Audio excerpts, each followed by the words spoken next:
E ainda de acordo com a reportagem do jornal Globo, Joesley Batista entregou à Procuradoria-Geral da República uma gravação que agrava ainda mais a situação do senador Aécio Neves. No áudio, o presidente do PSDB pede R$2 milhões ao empresário sob a justificativa de que precisava da quantia para pagar despesas com a sua defesa na Operação Lava Jato. Aécio e Joesley se encontraram no dia 24 de março, num hotel em São Paulo, quando Aécio citou o nome de Alberto Toron como criminalista que o defenderia. O pedido de ajuda foi aceito e Joesley quis saber quem seria o responsável por pegar as malas. Aécio Neves indicou o primo, Frederico Pacheco de Medeiros, para receber o dinheiro. Ele é conhecido como Fred.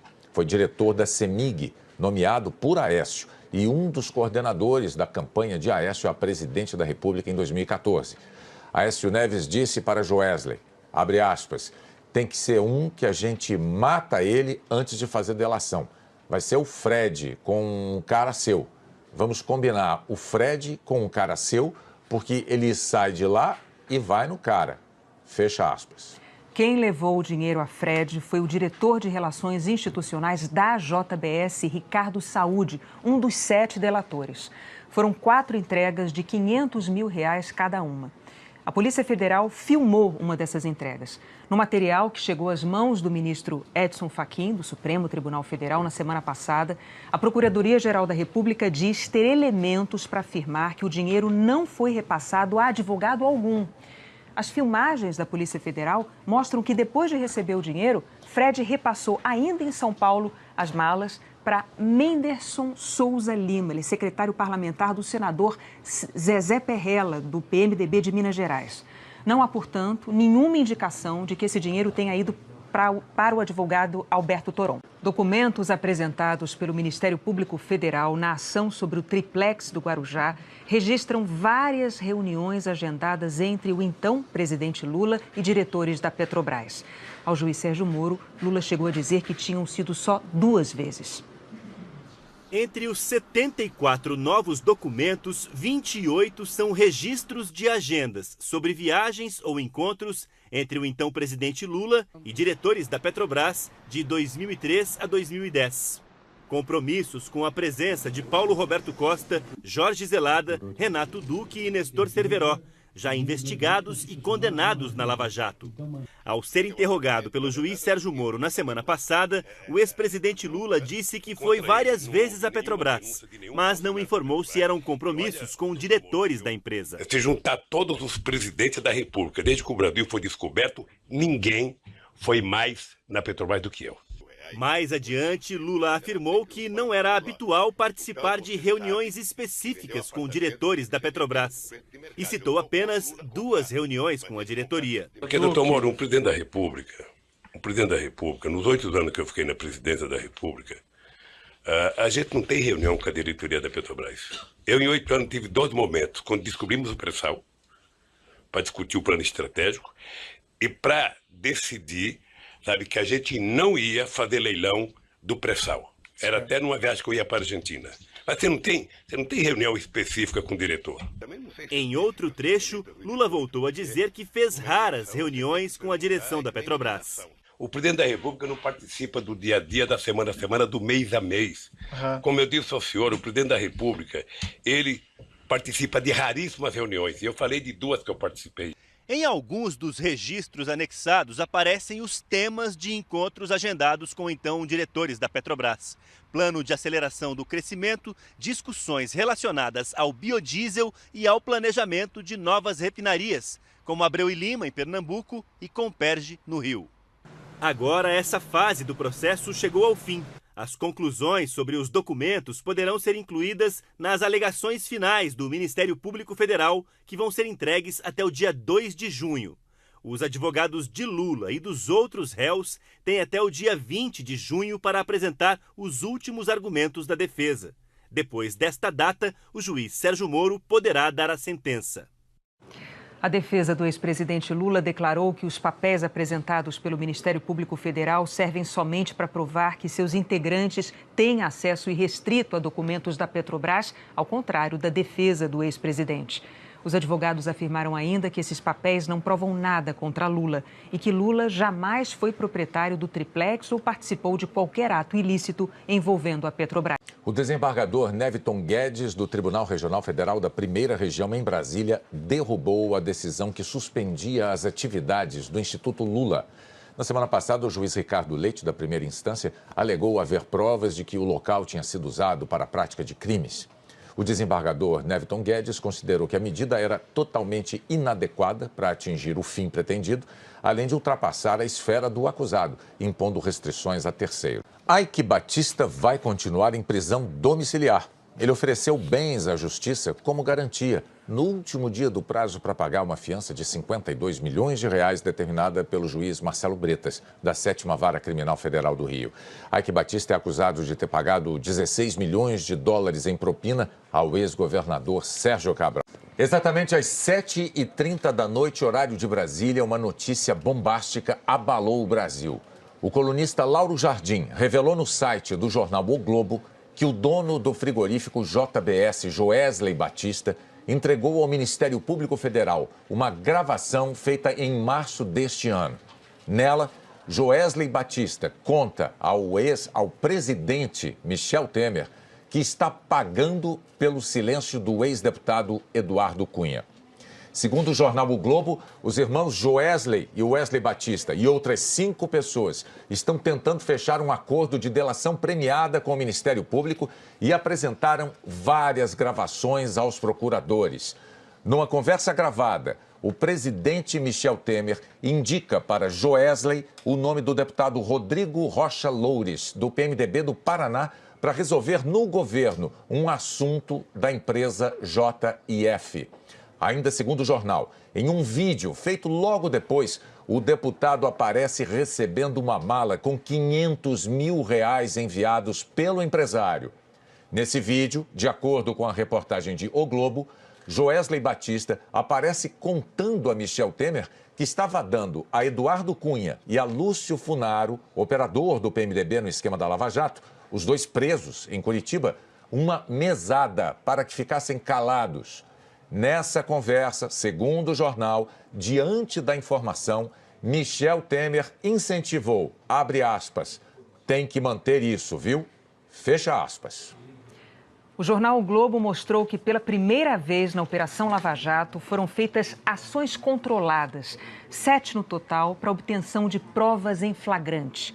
Segundo o jornal, tudo foi combinado com a Polícia Federal.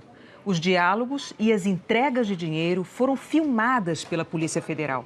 Além disso, a reportagem mostra que as cédulas tinham os números de série informados aos procuradores para ficar mais fácil o rastreamento. E as malas e as mochilas usadas para a entrega da propina estavam com chips. Apenas nessas ações, chamadas de controladas, foram distribuídos 3 milhões de reais em propina durante o mês de abril. As primeiras conversas para o acordo da delação premiada começaram em março e os depoimentos terminaram na semana passada. Os 7 delatores acertaram um pagamento de 225 milhões de reais de multa. Eles não vão ficar presos nem vão usar tornozeleiras eletrônicas. E uma correção sobre o ex-deputado Eduardo Cunha, o que se tem é uma gravação de áudio e não a gravação das conversas e não a gravação de vídeo, em vídeo, isso em relação ao ex-deputado Eduardo Cunha. Os delatores da JBS tinham nas mãos conversas gravadas do empresário Joesley com o presidente Temer, além de um histórico de propinas distribuídas a políticos nos últimos 10 anos. Essas conversas foram gravadas no mês de março. Segundo o jornal O Globo, o dono da JBS usou um gravador escondido no bolso do paletó. Para que nada vazasse, ainda segundo o jornal, a Procuradoria-Geral da República adotou procedimentos pouco usuais. Na hora de prestar os depoimentos, os delatores entravam pela garagem da sede da Procuradoria em carros particulares e subiam para as salas sem serem identificados na portaria. A reportagem mostra que, segundo os delatores, o dinheiro para Cunha era entregue a Altair Alves Pinto, seu homem de confiança. Na conversa gravada, Joesley pediu a ajuda de Michel Temer para resolver uma pendência da JIF no governo.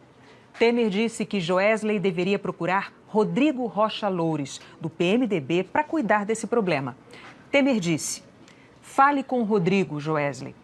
Joesley Batista quis saber se Joesley quis se certificar do que Rocha Loures poderia fazer. Por isso ele perguntou: posso falar tudo com ele? E o presidente Michel Temer respondeu: tudo.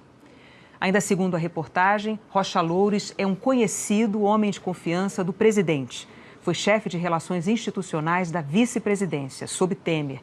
Após o impeachment, ele virou assessor especial da presidência e, no mês de março, voltou à Câmara dos Deputados, ocupando a vaga do ministro da Justiça, Osmar Serralho. A reportagem do jornal O Globo na internet mostra também que Joesley relatou que Guido Mantega era o contato dele com o Partido dos Trabalhadores. Segundo Joesley, era com Mantega que o dinheiro de propina era negociado para ser distribuído aos petistas e a aliados. Mantega, segundo a reportagem, também operava os interesses da JBS no BNDES. Joesley revelou também que pagou 5 milhões de reais para Eduardo Cunha após a prisão dele, valor referente a um saldo de propina que o PMDBista tinha com Joesley. Joesley disse ainda que devia 20 milhões de reais pela tramitação de uma lei sobre a desoneração tributária do setor de frango. A gente já disse, essas revelações todas feitas pelo site do jornal O Globo vieram a público às 7h30 da noite. O que tivemos até agora foram as notícias do jornal O Globo, aqui reproduzidas no Jornal Nacional. E agora vamos ao vivo a Brasília. O Marcos Lozecan está lá e fala ao vivo. Você está no Supremo, não é isso, Lozecan? É isso, Bonner. Boa noite para você, boa noite a todos que nos assistem. E o Supremo Tribunal Federal, pelo menos até agora, não deu nenhuma informação oficial sobre essa delação premiada feita pelos donos da JBS, o Joesley Batista e o Wesley Batista. Ou seja, o Supremo não confirma sequer se essa delação foi homologada, ou seja, validada pelo ministro relator da Lava Jato, Luiz Edson Fachin. Nós estivemos agora há pouco, vários jornalistas, em frente ao gabinete do ministro Luiz Edson Fachin, em busca de informações, mas pediram para que a gente saísse de lá e a porta foi fechada. E isso não é uma atitude normal aqui no Supremo Tribunal Federal. Depois nós fomos à Secretaria de Imprensa do Supremo, onde tivemos a seguinte informação: eles estão procurando lá também falar com o ministro Fachin para ver se confirmam tudo isso, se obtém mais informações para passar para a gente aqui no Supremo Tribunal Federal. Uma coisa que a gente pode informar agora de certeza é que os investigadores da Lava Jato confirmaram que tudo que saiu no site do jornal O Globo é verdadeiro. Nós voltamos a falar sobre a notícia bombástica do jornalista Lauro Jardim, que o site do jornal O Globo publicou agora à noite. O colunista revelou que o dono da JBS, Joesley Batista, gravou conversa com o presidente Michel Temer, em que Temer deu o aval para a compra do silêncio de Eduardo Cunha na prisão. A gente vai voltar a Brasília agora ao vivo. Vamos conversar com o repórter Marcos Lozecan. Ele está em frente ao Supremo Tribunal Federal. Lozecan, boa noite. Alguma nova movimentação no gabinete do ministro Edson Fachin aí no Supremo? Pois é, Renata, boa noite para você, que eu não tinha dado ainda, né? Olha só, o clima aqui é muito tenso. No Supremo Tribunal Federal, isso caiu também como uma bomba, foi uma grande surpresa o vazamento dessas informações. A Procuradoria-Geral da República, que fez as investigações, que fez também a delação premiada, que ainda não foi homologada, a Procuradoria-Geral da República diz que não vai se manifestar, nem confirmou e também não negou que essa delação já teria sido ou não homologada. A gente ficou sabendo mais cedo que o Procurador-Geral da República, Rodrigo Janot, teria estado aqui numa reunião de emergência com o ministro Fachin, mas na garagem a gente viu um carro que depois se confirmou que não era o carro dele. A gente não tem certeza se ele esteve aqui ou não. O teor das informações publicadas no jornal O Globo já foi confirmado por investigadores da Lava Jato. E uma última informação, a defesa do ex-deputado Eduardo Cunha disse que ele não vai se manifestar por enquanto.